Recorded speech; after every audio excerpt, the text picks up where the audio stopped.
নমস্কার, আপনারা শুনছেন গল্পগুচ্ছ। আজকের গল্প কবিগুরু রবীন্দ্রনাথ ঠাকুরের লেখা ত্যাগ।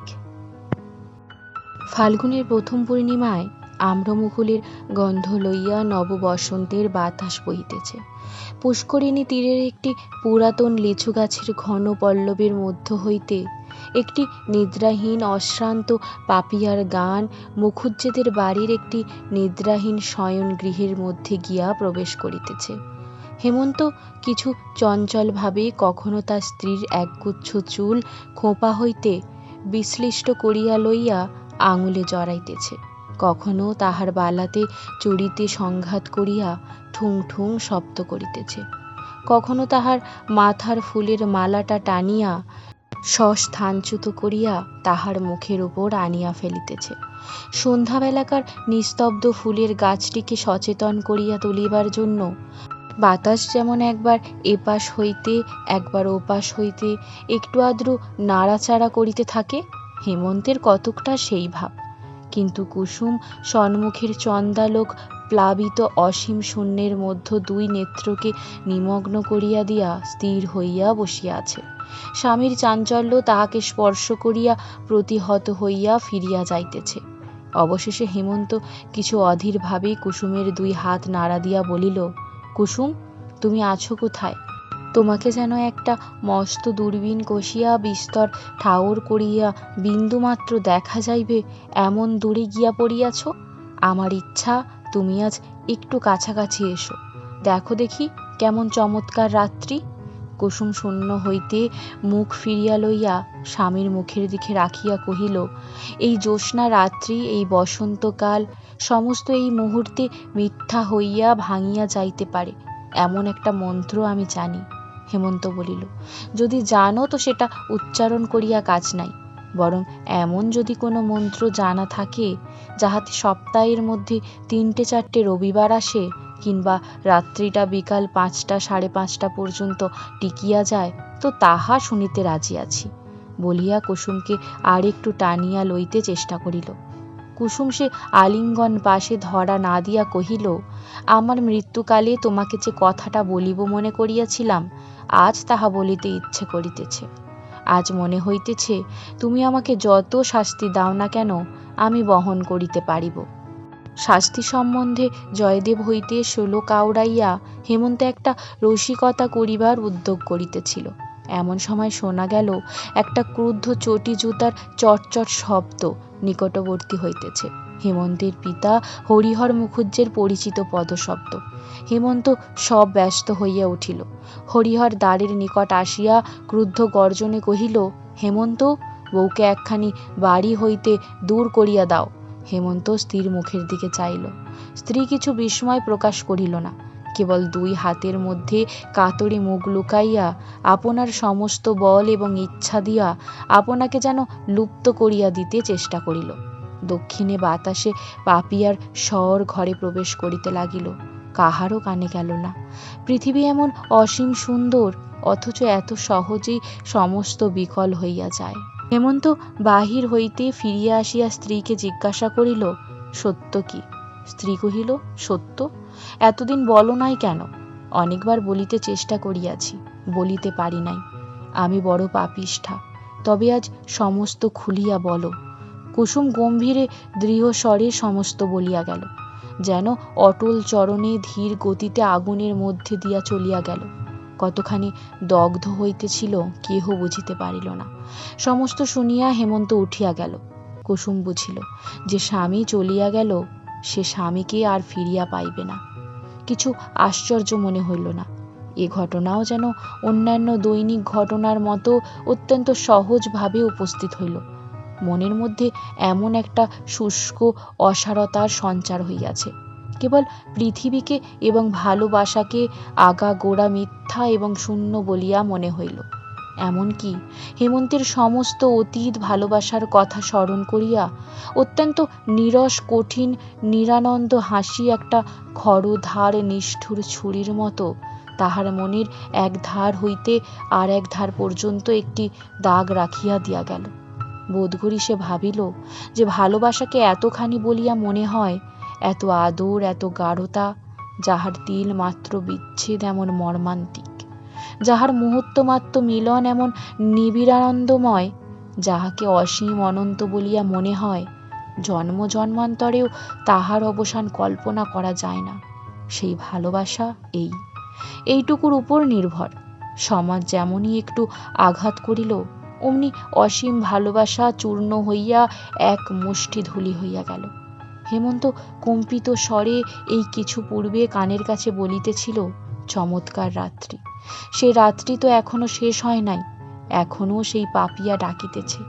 দক্ষিণের বাতাস মশারি কাঁপাইয়া যাইতেছে এবং জ্যোৎস্না সুখশ্রান্ত সুপ্ত সুন্দরীর মতো বাতায়নবর্তী পালঙ্কের এক প্রান্ত নীলীন হইয়া পড়িয়া আছে। সমস্তই মিথ্যা। ভালোবাসা আমার অপেক্ষাও মিথ্যাবাদিনী, মিথ্যাচারিণী। পরদিন প্রভাতেই অনিদ্রা শুষ্ক হেমন্ত পাগলের মতো হইয়া প্যারীশঙ্কর ঘোষালের বাড়িতে গিয়া উপস্থিত হইল। প্যারীশঙ্কর জিজ্ঞাসা করিল, কি হে বাপু, কি খবর? হেমন্ত মস্ত একটা আগুনের মতো যেন দাউ দাউ করিয়া জ্বলিতে জ্বলিতে কাঁপিতে কাঁপিতে বলিল, তুমি আমাদের জাতি নষ্ট করিয়াছ, সর্বনাশ করিয়াছ, তোমাকে ইহার শাস্তি ভোগ করিতে হইবে।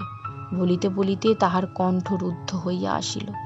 প্যারীশঙ্কর ঈষৎ হাসিয়া কহিল, আর তোমরা আমার জাতি রক্ষা করিয়াছ, আমার সমাজ রক্ষা করিয়াছ, আমার পিঠে হাত বুলাইয়া দিয়াছ, আমার প্রতি তোমাদের বড় যত্ন, বড় ভালোবাসা। হেমন্তের ইচ্ছে হইল সেই মুহূর্তেই প্যারীশঙ্করকে ব্রহ্ম তেজে ভস্ম করিয়া দিতে, কিন্তু সেই তেজে সে নিজেই জ্বলিতে লাগিল। প্যারীশঙ্কর দিব্য সুস্থ নিরাময় ভাবে বসিয়া রহিল। হেমন্ত ভগ্ন কণ্ঠে বলিল, আমি তোমার কি করিয়াছিলাম? প্যারীশঙ্কর কহিল, আমি জিজ্ঞাসা করি, আমার একটি মাত্র কন্যা ছাড়া আর সন্তান নাই, আমার সেই কন্যা তোমার বাপের কাছে কি অপরাধ করিয়াছিল? তুমি তখন ছোট ছিলে, তুমি হয়তো জানো না ঘটনাটা, তবে মন দিয়া শোনো। ব্যস্ত হইও না বাপু, ইহার মধ্যে অনেক কৌতুক আছে। আমার জামাতা নবকান্ত আমার কন্যার গহনা চুরি করিয়া যখন পালাইয়া বিলাতে গেল, তখন তুমি শিশু ছিলে। তাহার পর 5 বৎসর বাদে সে যখন ব্যারিস্টার হইয়া দেশে ফিরিয়া আসিল, তখন পাড়ায় যে একটা গোলমাল বাঁধিল, তোমার বোধ করি কিছু কিছু মনে থাকিতে পারে, কিংবা তুমি না জানিতেও পারো।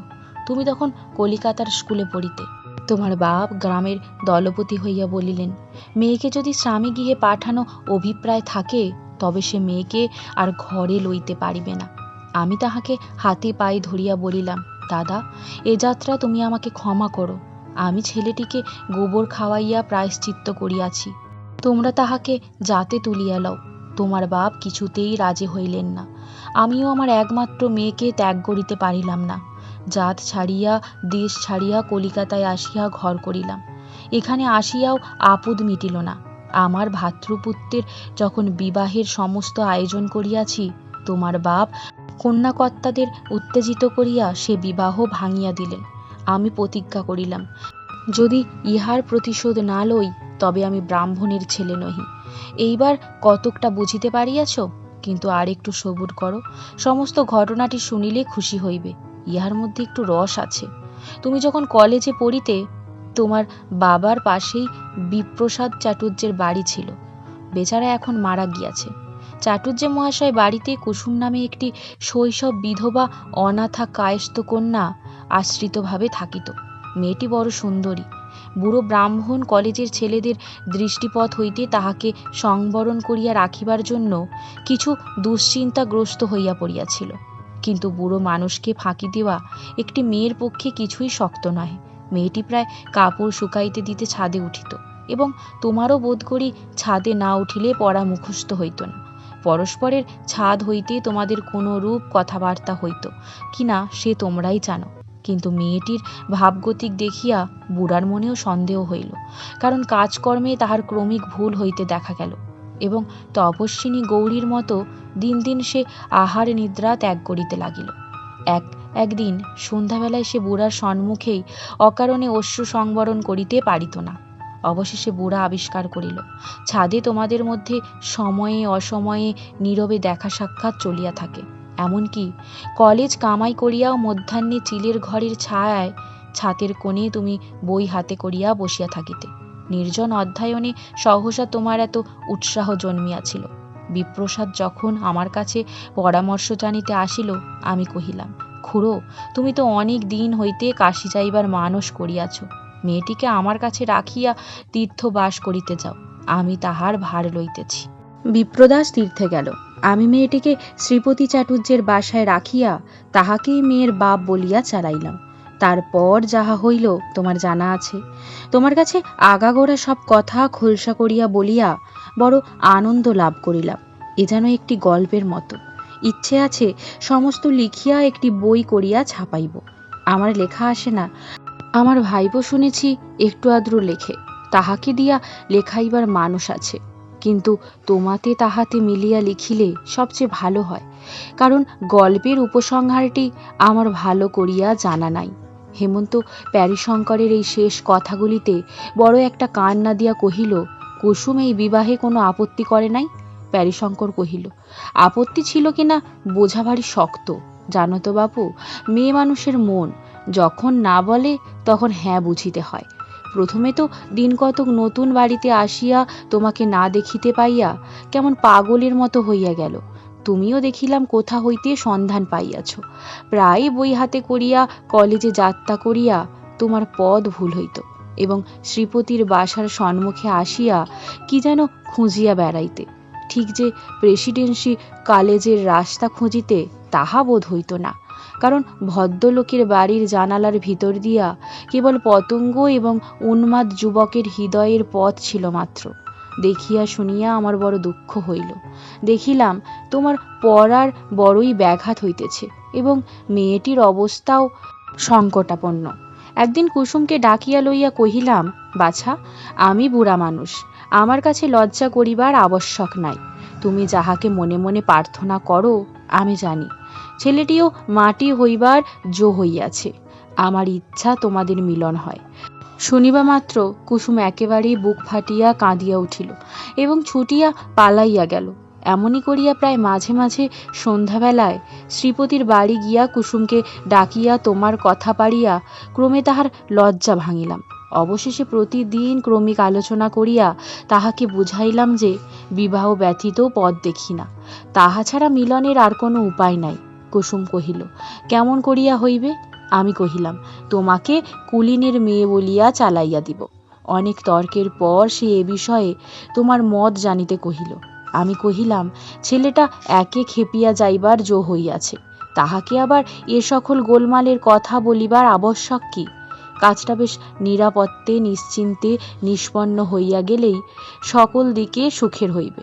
বিশেষত এ কথা যখন কখনো প্রকাশ হইবার কোনো সম্ভাবনা নাই, তখন বেচারাকে কেন গায়ে পড়িয়া চিরজীবনের মতো অসুখী করা? কুসুম বুঝিল কি বুঝিল না আমি বুঝিতে পারিলাম না। কখনো কাঁদে, কখনো চুপ করিয়া থাকে। অবশেষে আমি যখন বলি তবে কাজ নাই, তখন আবার সে অস্থির হইয়া ওঠে। এরূপ অবস্থায় শ্রীপতিকে দিয়া তোমাকে বিবাহের প্রস্তাব পাঠাই। দেখিলাম সম্মতি দিতে তোমার তিল মাত্র বিলম্ব হইল না, তখন বিবাহের সমস্ত ঠিক হইল। বিবাহের অনতি পূর্বে কুসুম একটি বাঁকিয়া দাঁড়াইল, তাহাকে আর কিছুতেই বাগাইতে পারি না।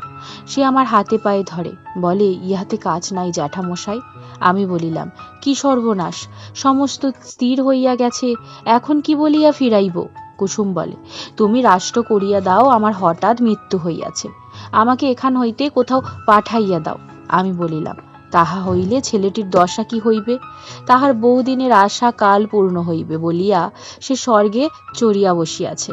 আজ আমি হঠাৎ তাহাকে তোমার মৃত্যু সংবাদ পাঠাইব, আবার তাহার পরদিন তোমাকে তাহার মৃত্যু সংবাদ পাঠাইতে হইবে, এবং সেই দিন সন্ধ্যাবেলায় আমার কাছে তোমার মৃত্যু সংবাদ আসিবে।